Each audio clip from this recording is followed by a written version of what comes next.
नमस्कार दोस्तों, the daily broadcast में आप सभी का स्वागत है। आज डेट है 20 मार्च और आज की इस वीडियो में हम करने वाले हैं द हिंदू न्यूज़पेपर के एडिटोरियल सेक्शन का डिटेल एनालिसिस। ये पूरा का पूरा वीडियो हिंदी में होने वाला है ताकि आप सभी डेटा, फैक्ट्स और फिगर्स को बहुत अच्छे तरीके से समझ सकें। तो शुरुआत करते हैं इस वीडियो की इस डेटा के साथ जो हमारे हेल्थ मिनिस्टर हर्षवर्धन जी ने बताया गया है। ये कह रहे हैं कि आज की डेट में इंडिया ने करीब करीब 4 करोड़ लोगों को वैक्सीन जो है दे चुकी है, और अगर साइड इफेक्ट की बात की जाए तो वो सिर्फ 0.000432% यानी बहुत ही कम साइड इफेक्ट्स हैं। अब साइड इफेक्ट की यहाँ बात क्यों की गई है? अगर आपने न्यूज़ को करेंटली फॉलो किया है तो आपको पता होगा कि यूरोपियन नेशंस जितने भी हैं उन्होंने अभी जो फाइज़र की वैक्सीन जो अपने लोगों को वो दे रहे थे उसको उन्होंने एक तरीके से बैन कर दिया है। बैन क्यों किया है? क्योंकि इनका कहना ऐसा है कि उनके जो सिटीजन्स हैं उनमें ब्लड क्लॉट्स जो था वो उनके खून में पाया गया, और एक तरीके से ब्लड क्लॉट्स जो हैं वो हार्मफुल हो सकते हैं, तो इसलिए उन्होंने इस वैक्सीन को बैन कर दिया। और WHO ने तो उनको ये स्टेटमेंट दी है कि जो ब्लड क्लॉट है उसका वैक्सीन से कोई भी रिलेशन नहीं है, लेकिन फिर भी इन कंट्रीज़ ने उसको बैन कर दिया है। तो इसीलिए आज हमारे जो हेल्थ मिनिस्टर हैं वो इसके साइड इफ़ेक्ट की भी बात कर रहे हैं, क्योंकि लोग जो हैं वो काफ़ी ज़्यादा डर है। लोगों में ये डर है कि वैक्सीन लगाने से कहीं उनकी जान तो नहीं चली जाएगी या उनको कोई और साइड इफ़ेक्ट तो नहीं हो जाएंगे। तो एक तरीके से लोगों में वैक्सीन का ज़्यादा डर है कोरोना के कंपैरिजन में। तो ये सब दिक्कतें जो हैं वो आज की डेट में इंडिया में हैं, और हमारे हेल्थ मिनिस्टर खुद यही कह रहे हैं कि ऐसा कोई भी मिसकंसेप्शन नहीं होना चाहिए लोगों के बीच में वैक्सीन को लेके, क्योंकि अगर लोगों में वैक्सीन को लेकर ही मिसकंसेप्शन हो गया तो लोगों को वैक्सीन कैसे किया जाएगा? ये तो बहुत बड़ी दिक्कत आ जाएगी इन कंट्री के सामने। तो ये सब चीज़ें नहीं होनी चाहिए, ऐसा इस इमेज में बताया गया है। चलिए शुरुआत करते हैं बहुत ही बेहतरीन कोट के साथ। जैसा यहाँ पर बताया गया है, समय और शिक्षा का सही उपयोग ही व्यक्ति को सफल बना सकता है। अब देखिए इसका इन डेप्थ डिटेल में मतलब क्या है। कई बार ऐसा होता है कि हमारे पास समय तो बहुत होता है लेकिन हम उसकी कीमत को रियलाइज़ नहीं करते। हम ये समझ नहीं पाते हैं कि इस समय में हमें अपनी पढ़ाई करनी चाहिए, हमारा जो टाइम है अपने एग्ज़ाम्स की प्रिपरेशंस के लिए कंट्रीब्यूट करना चाहिए, लेकिन हम उसको टाइम को वैल्यू नहीं करते। लेकिन जब एग्ज़ाम्स पास आ जाते हैं तो फिर हम अपनी पढ़ाई शुरू करते हैं, लेकिन तब तक काफ़ी देर हो जाती है। तो एक यहाँ पर ये बात की गई कि समय और जो शिक्षा उनका एक तरीके से सही उपयोग जो है, मतलब राइट टाइम पे दोनों चीज़ों को करना ही हमें सफल बना सकता है। ऐसा नहीं कि जब समय था तब हमने अपनी शिक्षा नहीं ली, हमने पढ़ाई टाइम से नहीं करी, तो हमें सफलता डेफिनेटली नहीं मिलेगी। तो आपको ये सब चीज़ें ध्यान रखनी है कि आपको समय को बहुत वैल्यू करना है, क्योंकि अगर आप समय को मूल्यवान समझेंगे तभी जाके आपको फ्यूचर में आपकी सफलता ज़रूर मिलेगी। चलिए आज हमें करना है 4 अलग अलग एडिटोरियल का डिस्कशन। ये चारों एडिटोरियल बहुत ही इंपॉर्टेंट है। इसके अलावा जो दूसरा एडिटोरियल का पेज था वो आज प्योरली पॉलिटिकल था, और क्योंकि पॉलिटिकल एडिटोरियल्स जो होते हैं वो हमारे काम के एग्जाम पॉइंट ऑफ व्यू से बिल्कुल भी नहीं होते हैं, तो हम उनको डिस्कस नहीं करने वाले हैं।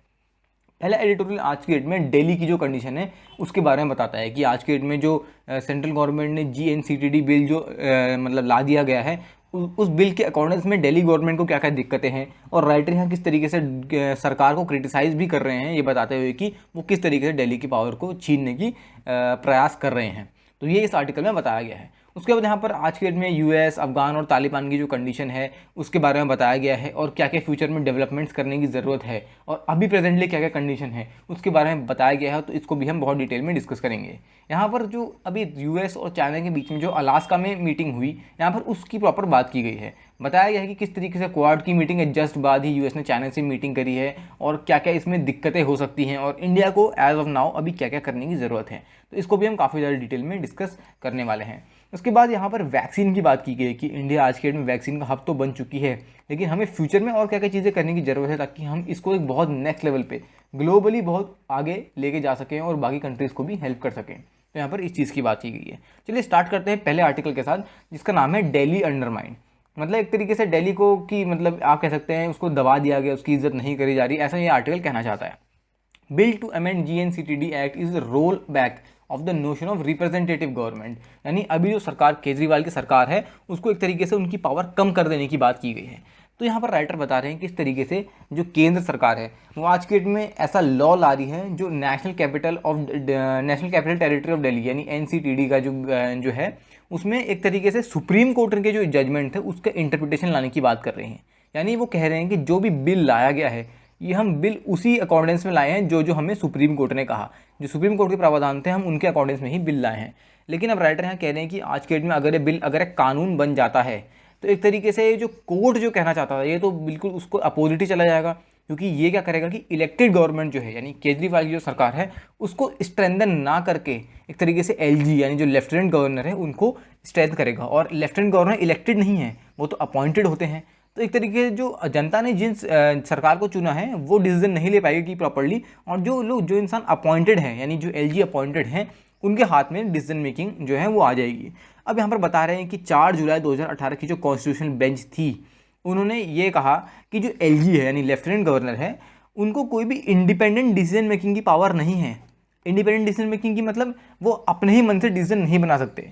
उनको डिसीजन जो बनाना है या तो वो जो काउंसिल ऑफ मिनिस्टर्स है उनकी एडवाइस पे बनाना है, उनकी हेल्प से बनाना है, या फिर अगर किसी डिसीजन में दिक्कत आ रही है तो प्रेसिडेंट जो हैं उनकी रेफरेंस लेनी है, लेकिन इंडिपेंडेंटली डिसीजन वो नहीं ले सकते। ये यहाँ पर सुप्रीम कोर्ट की जो जुलाई 4 2018 में जो बेंच बैठी थी उसने ये सब चीज़ें बताई गई हैं। अब आज के डेट में यहाँ ये हो रहा है कि उन्होंने ये भी कहा कि एलजी यानी लेफ्टिनेंट गवर्नर और जो इलेक्टेड गवर्नमेंट यानी केजरीवाल की जो सरकार है अगर उनमें कोई भी डिफरेंस आते हैं, डिफरेंस तो खैर आते ही हैं क्योंकि कोई भी ऐसे डिसीजन होते हैं जो सरकार लेती है लेकिन एलजी को पसंद नहीं आते, और कई एलजी के ऐसे डिसीजन होते हैं जो सरकार को पसंद नहीं आती, तो ओपिनियन में डिफरेंस तो आ ही जाता है। अगर ऐसा डिफरेंस आ जाए तो किसकी बात सुनी जाएगी? तो यहाँ पर ये जो मैटर है प्रेसिडेंट के पास जाएगा और उसके बाद जो भी डिसीजन होगा उसको माना जाएगा। यहाँ पर एक्चुअल में ये जो जो प्रावधान जो है वो यही बात कहता है। लेकिन अब यहाँ पर दिक्कत क्या है, कोर्ट को बड़ी दिक्कत हो रही थी ये बात बताने में। ऐसा राइटर कहते हैं कि एनी मैटर का मतलब ये नहीं है कि सभी मैटर को डिस्कस करना है। यानी अब देखिए आज की डेट में क्या होता है कि जैसे जब दिल्ली की जो गवर्नमेंट है, केजरीवाल की जो सरकार है, गवर्नमेंट इलेक्टेड गवर्नमेंट जो है, वो अगर कोई भी डिसीजन लेती है तो वो एलजी जो है उनसे एक तरीके से कंसल्ट करती हैं। लेकिन अब किसी मैटर में तो कंसल्ट करना ठीक है कि मतलब ऐसा यहाँ पर राइटर कह रहे हैं कि कुछ मैटर में तो सुप्रीम कोर्ट ने कहा है कि कंसल्ट करना है, लेकिन ऐसा नहीं है कि सभी मैटर्स में कंसल्ट करने के बाद ही डिसीजन लेना है, क्योंकि ऐसे तो जो काम इलेक्टेड गवर्नमेंट करना चाहती है ऑन ग्राउंड वो तो हो ही नहीं पाएंगे। तो ये एक बहुत मेन जो दिक्कत आज के डेट में केजरीवाल सरकार जो उठा रही है वो यही दिक्कत है कि वो यही कह रहे हैं कि सारी की सारी पावर जो है वो लेफ्टिनेंट गवर्नर को दी जा रही है और इलेक्टेड गवर्नमेंट को जो है वो जानबूझ के बीजेपी दबाना चाह रही है। इसके अलावा यहाँ पर यह भी बताया गया कि जो गाइडिंग प्रिंसिपल है, तो गाइडिंग प्रिंसिपल ये है कि जो अनइलेक्टेड एडमिनिस्ट्रेटर है यानी जो एलजी की यानी लेफ्टिनेंट गवर्नर की यहाँ बात की जा रही है, क्योंकि वो इलेक्टेड नहीं है तो एक अनइलेक्टेड लेफ्टिनेंट गवर्नर जो है, एक अनइलेक्टेड एडमिनिस्ट्रेटर जो है वो अंडरमाइन नहीं कर सकता, यानी वो डिसीजन को दबा नहीं सकता जो इलेक्टेड गवर्नमेंट है उनके डिसीजंस को। क्यों? अब देखिए इलेक्टेड गवर्नमेंट जो है वो तो चुनी गई है, तो वो जो भी डिसीजन लेगी वो दिल्ली के जो लोग हैं उनके हित में लेगी। लेकिन अगर जो अनइलेक्टेड एडमिनिस्ट्रेटर है वो कोई भी बीच में ऐसी बाधा डालता है जिसकी वजह से वो डिसीजन नहीं लिया जा सकता, तो एक दिक्कत हो जाएगी। तो प्रिंसिपल तो यही कहता है कि जो इलेक्टेड गवर्नमेंट के डिसीजन है उसको अनइलेक्टेड एडमिनिस्ट्रेटर जो है वो काट नहीं सकते। उसके अलावा यहाँ पर ये जो बिल है ये कहता है कि आज के डेट में जो दिल्ली असेंबली के जो लेजिस्लेशन है उसके अंडर में सरकार का मतलब क्या होगा? एलजी होगा। ये मैं नहीं कह रहा, ये यहाँ पर राइटर कहना चाह रहे हैं कि जो बिल है वो ऐसा कहता है, ये राइटर का ओपिनियन है। इसका मतलब देखिए फ्यूचर में राइटर ये कहना चाहते हैं कि जब भी हम दिल्ली सरकार की बात करेंगे तो हम केजरीवाल की सरकार की आप गवर्नमेंट की बात नहीं करेंगे, हम हमेशा बात करेंगे लेफ्टिनेंट गवर्नर की। यानी गवर्नमेंट का मतलब एक तरीके से फ्यूचर में ये होने वाला है कि कोई भी अगर डिसीजन लेंगे वो लेफ्टिनेंट गवर्नर लेंगे, जो हमारी पब्लिक है उसके द्वारा इलेक्टेड ही नहीं है। देखिए मतलब राइटर ये कहना चाहते हैं कि जिसको हमने इलेक्ट किया यानी जो हमने इलेक्टेड गवर्नमेंट केजरीवाल की सरकार जो हमने बनाई वो तो डिसीजन उसको पास तो पावर रहेगी नहीं डिसीजन लेने की, जो नॉमिनेटेड है वही ले लेंगे डिसीजन। यहाँ पर राइटर ऐसा कहना चाह रहे हैं कि ये बिल ऐसा करता है। अब देखिए आर्टिकल 239AA ये आर्टिकल क्या कहता है? देखिए आज के डेट में अगर ऐसा होता है कि एलजी यानी लेफ्टिनेंट गवर्नर के जो काउंसिल मिनिस्टर के साथ कोई भी डिफरेंस आते हैं ओपिनियन में, यानी कोई भी डिसीजन लिया और उसमें डिसीजन में दोनों के ओपिनियन अलग अलग हैं कि एक कहता है कि ये चीज़ करनी चाहिए, दूसरा कहता है कि ये चीज़ करनी चाहिए, तो अगर डिफरेंस इन ओपिनियन है तो ये मैटर सीधा प्रेसिडेंट के पास जाएगा। ठीक है, अब इसमें क्या होता है कि प्रेसिडेंट के पास जाएगा तो खैर ये तो एक आप कह सकते हैं कि हमें एक फैसिलिटी कह लीजिए चलिए कि अगर ऐसे कोई भी डिफरेंस इन ओपिनियन है तो प्रेसिडेंट के पास जाने का मौका है।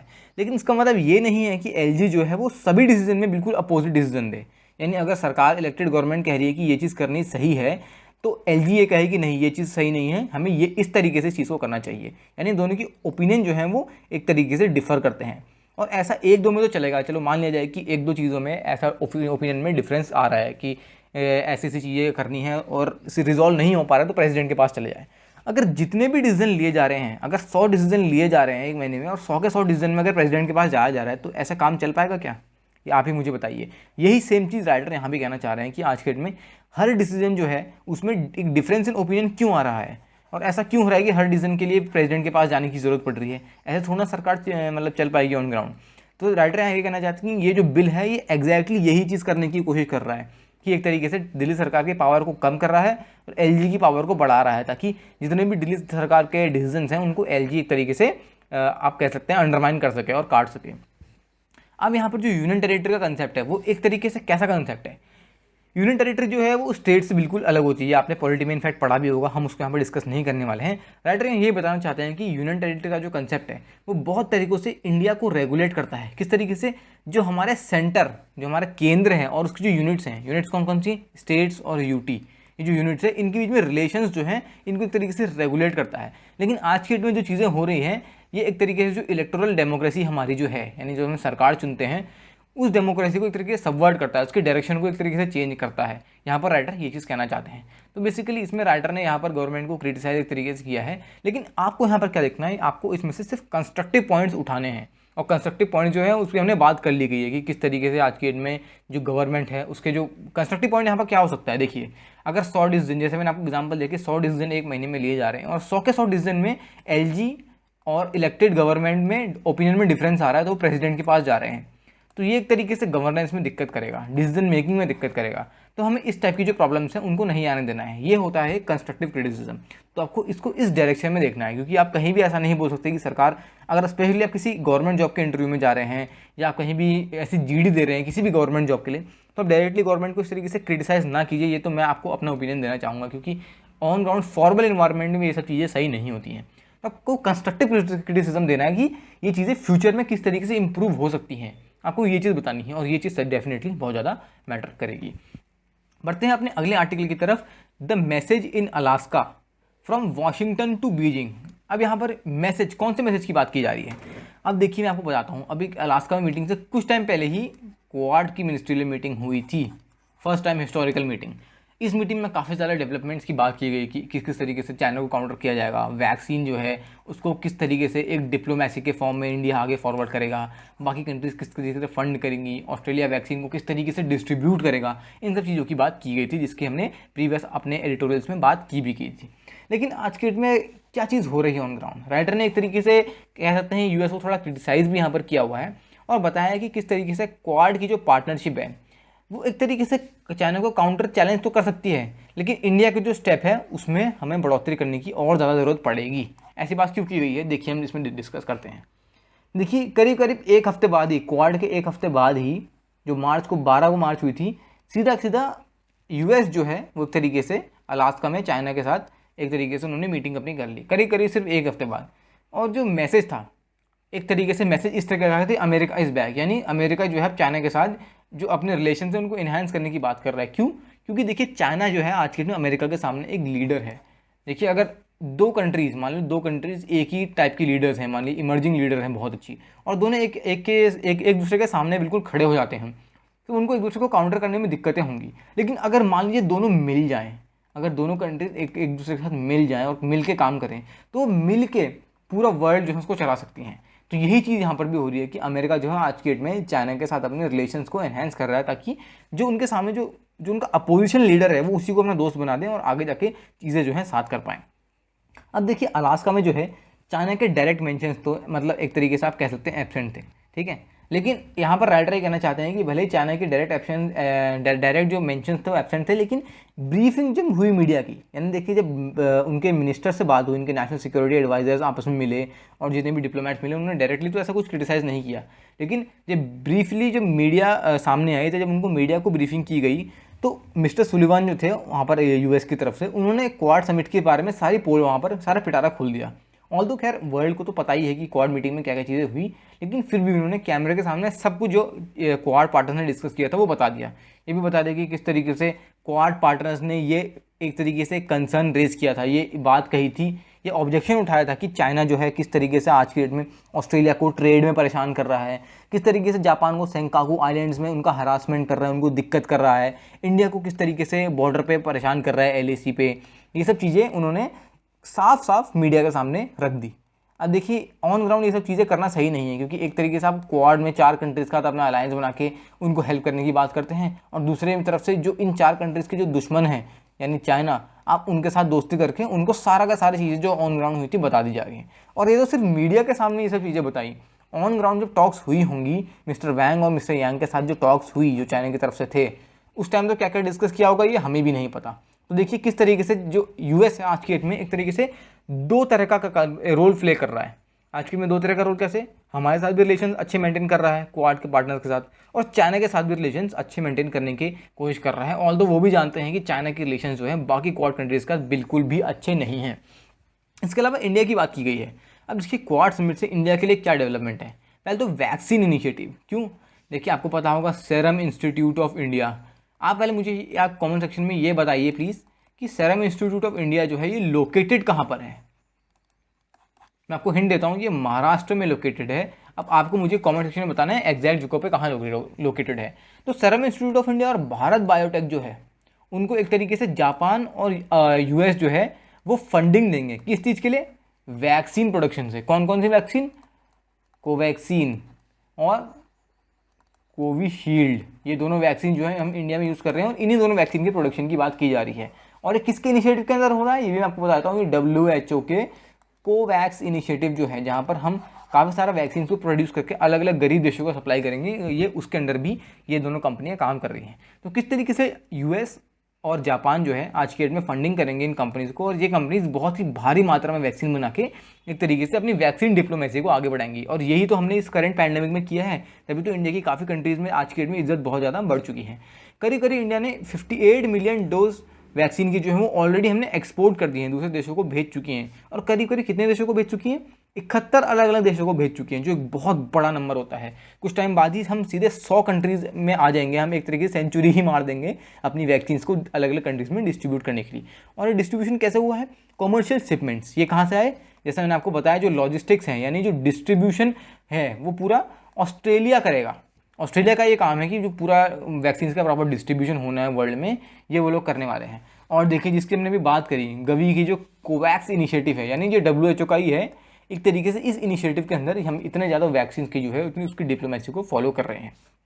अभी हमारा खुद का डोमेस्टिक गोल क्या है, देखिए आपने एक तो ये कोवैक्स इनिशिएटिव जो है ये एक इंटरनेशनल गोल है, लेकिन हमारा खुद की कंट्री का भी तो कोई गोल होता है ना। तो हमारा डोमेस्टिक गोल अभी ये है कि हमें करीब करीब 300 मिलियन लोगों को सितंबर तक हमें वैक्सीनेट करना है। ये भी हमारा शॉर्ट टर्म गोल है और हम इसको सितंबर तक पूरा करेंगे। उसके अलावा यहाँ पर यह भी बताया जा रहा है कि किस तरीके से अगर इंडिया क्वाड के जो पार्टनर्स हैं यानी ऑस्ट्रेलिया, ये हम ये क्वाड की कंट्रीज़ हैं, या प्लीज़ इसको ज़रूर से ध्यान रखिए, पक्का एग्जाम में आ सकता है। तो ऑस्ट्रेलिया, जापान, यूएस और इंडिया, ये 4 कंट्रीज़ मिलके इन्होंने क्वाड बनाया है। लेकिन दिक्कत क्या है, राइटर यहाँ ये कहना चाहते हैं कि अगर ये तीनों कंट्रीज़ जो हैं, जहाँ पर इधर लिखा गया है कि वर्ल्ड ट्रेड ऑर्गेनाइजेशन में जो साउथ अफ्रीका ने अक्टूबर 2020 में एक पिटीशन फाइल की थी, किससे, ट्रिप्स से related, trade related aspects of intellectual property rights, अगर इंडिया का जो अपोजिशन वो आज की डेट में कर रहे हैं, इंडिया का जो अपोजिशन कर रहे हैं उसको अगर वो विड्रॉ कर लें, तो हमारा जो कोविड-19 की जो हम ये जितनी भी वैक्सीन सप्लाई कर रहे हैं, जितना भी ट्रीटमेंट प्रोवाइड कर रहे हैं, इसको हम ग्लोबली और ज़्यादा एक्सटेंड कर पाएंगे। क्योंकि देखिए जो WTO है, वर्ल्ड ट्रेड ऑर्गेनाइजेशन, उसके कुछ नॉर्म्स होते हैं कि आपको जब आप एक्सपोर्ट करोगे, इंपोर्ट करोगे, उसमें आपको ये पर्टिकुलर गाइडलाइंस जो हैं वो फॉलो करनी पड़ेंगी। अब देखिए गाइडलाइंस को फॉलो करने में कई बार दिक्कतें भी आ जाती हैं, टैरिफ्स की दिक्कत आ जाती हैं, कोई कंट्री को लगता है कि टैरिफ सही है, किसी को लगता है गलत है, तो ओपिनियन में डिफरेंस आ जाता है, और जिसकी वजह से एक्सपोर्ट इंपोर्ट या ट्रेड वॉर भी स्टार्ट हो सकती हैं, जैसा यूएस और चाइना के बीच में हुआ। तो वही बात है कि आज के डेट में ये कंट्रीज जो हैं अगर इंडिया के को अपोज ना करें WTO में, तो डेफिनेटली हम अपना ट्रेड जो है वैक्सीन डिप्लोमेसी को और ज़्यादा इन्हेंस कर पाएंगे और ज़्यादा कंट्रीज़ को कवर कर पाएंगे। उसके अलावा इंडिया ने एक तरीके से बहुत अच्छा वेलकम भी किया यूएस का, किसमें, पेरिस अकॉर्ड में। क्योंकि आपको पता होगा कि क्लाइमेट चेंज के दौरान में ऐसा हुआ था कि जो डोनाल्ड ट्रंप थे उन्होंने पेरिस अकॉर्ड से विड्रॉ कर लिया था।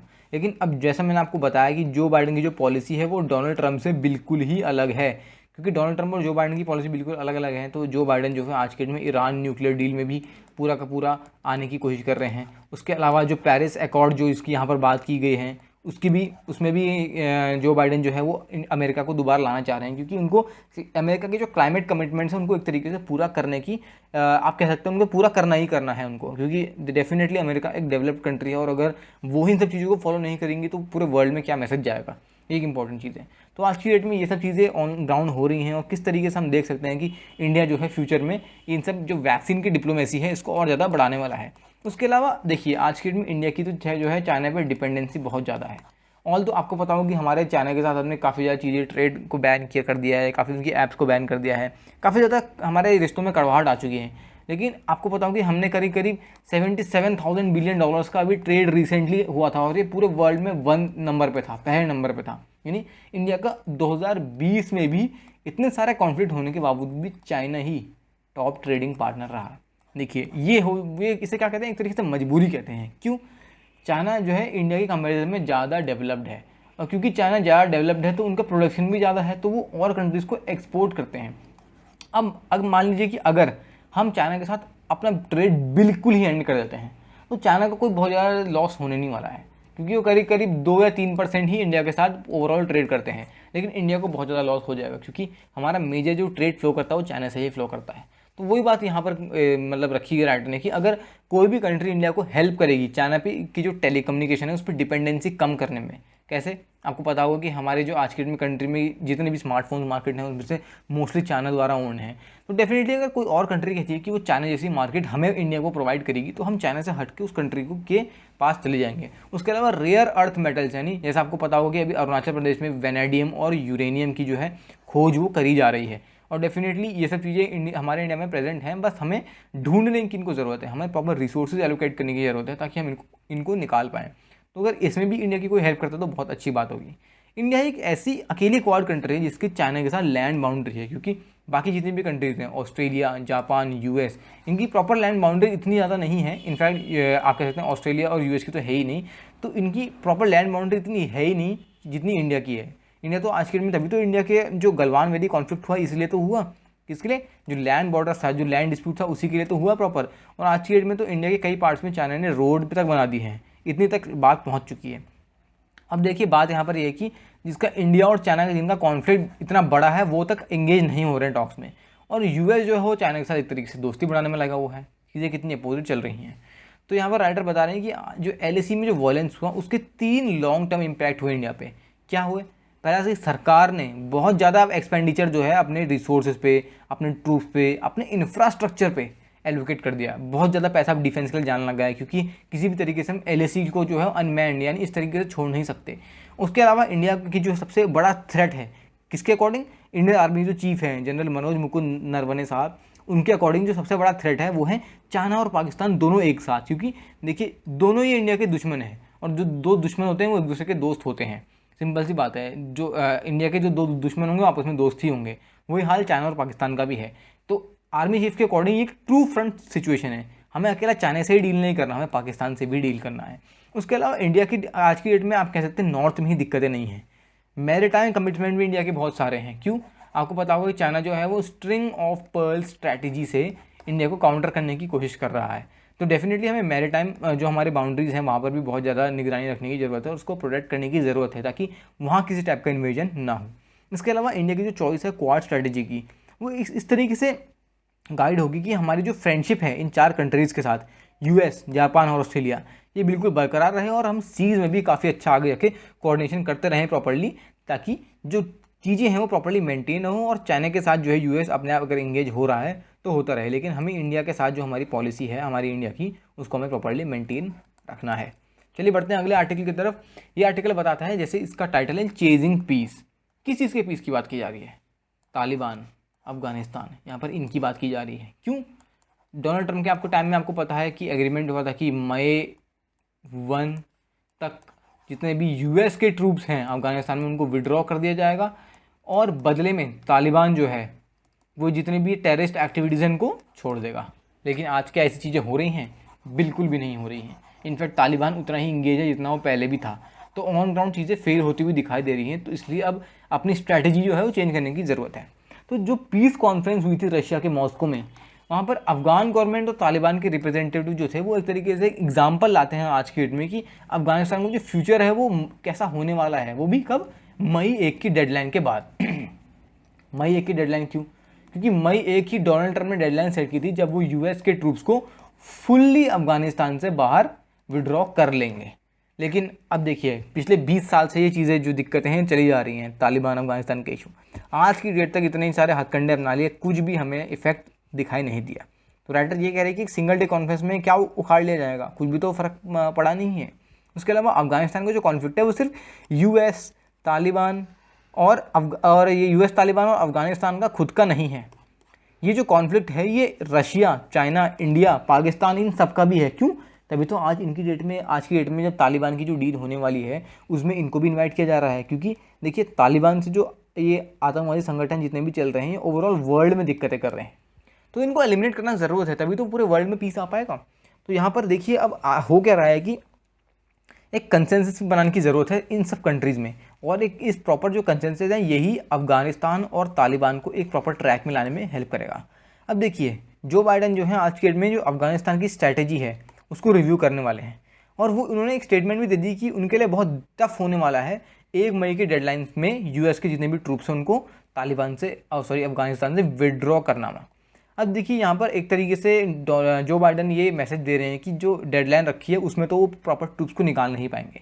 अब इसमें दिक्कतें क्या हैं? जो बाइडन आज के डेट में एक तरीके से सैंडविच बन चुके हैं। क्यों? उनको दोनों साइड से बहुत ज़्यादा दिक्कतें आ रही हैं। अब क्योंकि उन्होंने ये स्टेटमेंट दे दी कि 1 मई की डेडलाइन तक वो पूरे यूएस ट्रूप्स को निकाल नहीं पाएंगे, तो तालिबान ने एक तरीके से थ्रेटन कर दिया है, धमकी दे दी है कि अगर उन्होंने 1 मई से अपने ट्रूप को नहीं निकाला तो वो एक तरीके से यूएस के खिलाफ एक ऑफेंसिव मिशन चालू कर देंगे, यानी वही दोबारा आतंकवादी एक्टिविटीज़ में इन्वॉल्व हो जाएंगे बहुत ज़्यादा। बिल्कुल खुली धमकी यहाँ पर दे दी गई है।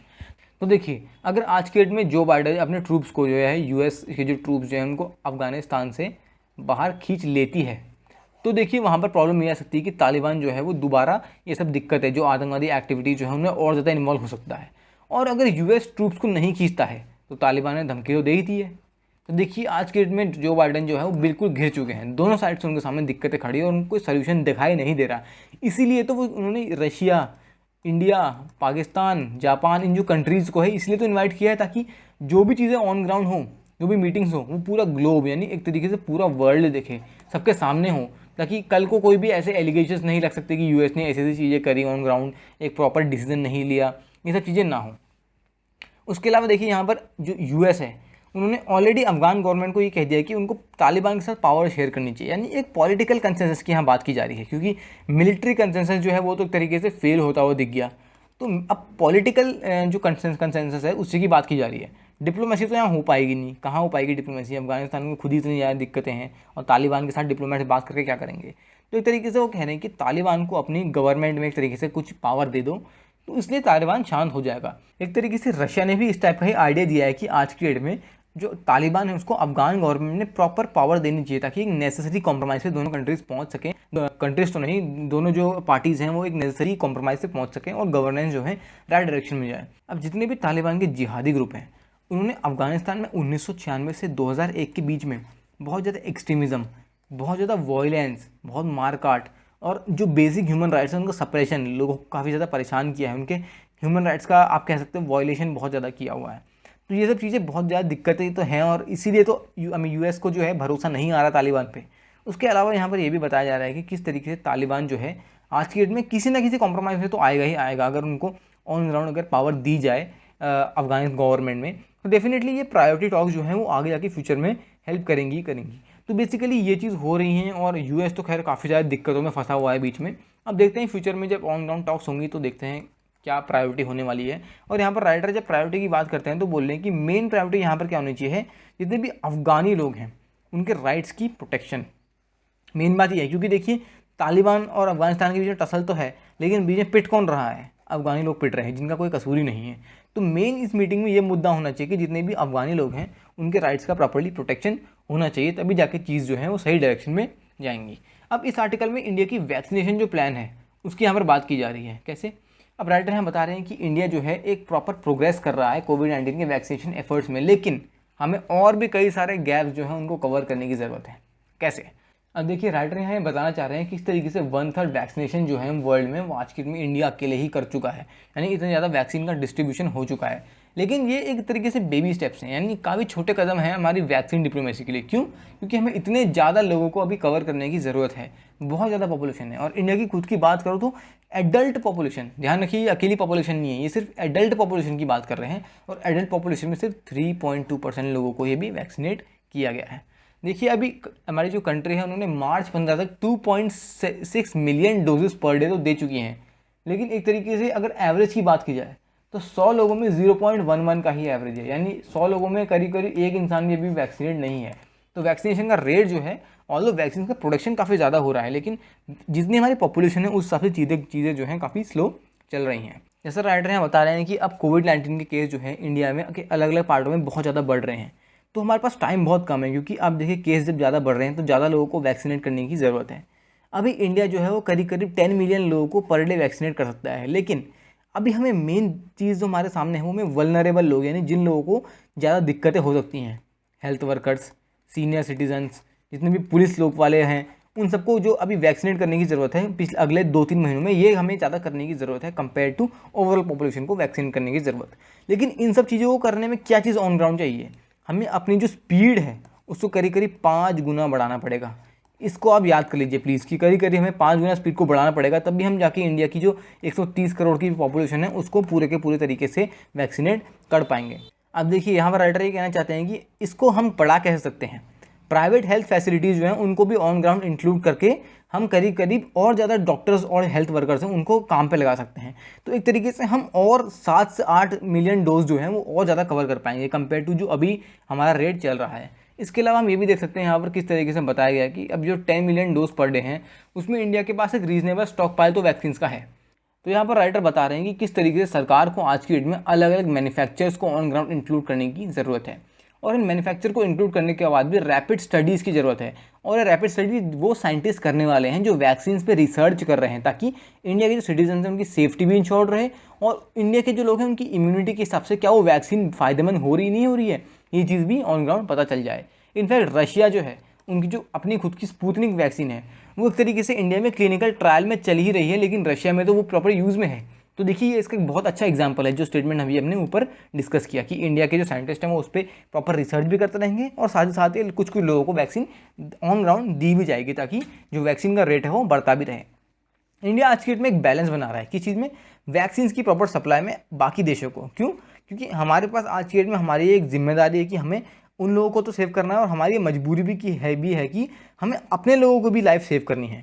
देखिए अब यही चीज़ हम अगले नहीं कर सकते कि सारी वैक्सीन प्रोड्यूस करके हम सारे अपने इंडियंस में ही बांट दें, क्योंकि हम WTO और कोवैक्स इनिशिएटिव का भी पार्ट हैं, तो हमें उन प्रोटोकॉल्स को भी फॉलो करना है। ठीक है, उसके अलावा यहाँ ये भी बताया जा रहा है कि किस तरीके से ये चीज़ जो वैक्सीनेशन की ड्राइव है इसको और बढ़ाया जा सकता है। कैसे? एक तो हमने ऊपर डिस्कस किया कि गवर्नमेंट जो है बाकी वैक्सीन मैन्युफैक्चरर्स को भी ऑन ग्राउंड ला सकती है। उसके अलावा रेगुलेटेड सेल प्राइवेट मार्केट में। क्यों? अब देखिए जैसे जो सीनियर सिटीजन्स हैं या हेल्थ वर्कर्स हैं उनको तो हॉस्पिटल्स में मिलेगी, लेकिन हम जैसे लोग जो सही एज के लोग हैं हम लोग प्रॉपर वैक्सीन को किसी प्राइवेट मेडिकल स्टोर से खरीद के भी वहाँ पर भी लगवा सकते हैं। तो अगर इस तरीके से वैक्सीन का डिस्ट्रीब्यूशन हो, इस तरीके के रेगुलेटेड सेल ऑन ग्राउंड हो, तो और ज़्यादा लोग वैक्सीनेट हो पाएंगे, और हमारा जो वैक्सीनेशन कैंपेन है ये एक तरीके से एक्सेलरेट होगा। 18 साल या उससे ऊपर के जो लोग हैं उनके लिए सरकार को एक फिक्स दाम पे वैक्सीन रख लेनी चाहिए, और किसी भी नॉर्मल मेडिकल या क्लिनिकल स्टोर से जाके वो वैक्सीन लेके यूज़ कर सकते हैं। ठीक है, इसके अलावा यहाँ पर एक तरीके से जो हेल्थ सिस्टम है उसकी इनिक्विटी बताई गई है। अब आपकी या मेरी या किसी भी रिच पर्सन की और मिडिल क्लास लोगों की तो दिक्कत नहीं है, लेकिन पुअर लोगों का क्या होगा? क्योंकि वही ऐसे लोग होते हैं जो नेगलेक्ट हो जाते हैं इन सब चीज़ों में। तो पुअर लोगों के लिए गवर्नमेंट क्या कर सकती है कि एक तरीके से फ्री वैक्सीन को प्रोवाइड कर सकती है, ताकि जितने भी बिलो पॉवर्टी लाइन के लोग हैं जो वैक्सीन को अफोर्ड नहीं कर सकते वो लोगों को भी वैक्सीन प्रॉपर्ली मिल जाए। और उसके बाद इस प्रोसेस को फास्ट करने का एक और बहुत अच्छा तरीका बताया गया कि किस तरीके से हमें एक क्राइटेरिया रख लेना चाहिए, और इस क्राइटेरिया में मेडिकल सर्टिफिकेट वाली जो दिक्कतें हैं इनको हटा देना चाहिए। क्यों?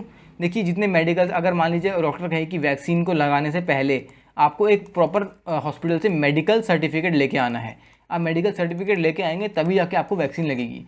तो अब दोबारा जाके हॉस्पिटल में भीड़ लग जाएगी लोगों की मेडिकल सर्टिफिकेट के लिए, हो सकता है कुछ लोगों को मेडिकल सर्टिफिकेट टाइम पे ना मिल पाए। तो एक तरीके से लूप होल है इस पूरे सिस्टम में, और ये हमारी जो दिक्कत है उनको और बढ़ाता है। तो इस टाइप के मेडिकल सर्टिफिकेट वाली जो चीज़ें हैं इनको हटा देना चाहिए, क्योंकि वैक्सीन जो है वो तो एक तरीके से ह्यूमैनिटी के लिए बनी हुई है। और जो कोविन ऐप है, चलो ऐप बेस्ड चीज़ तो फिर भी ठीक है, लेकिन कोविन ऐप पे अब जैसे कई बूढ़े लोग हैं वो रजिस्टर नहीं कर पाते, तो उस टाइम भी काफ़ी सारी ऑन ग्राउंड दिक्कतें आ जाती हैं।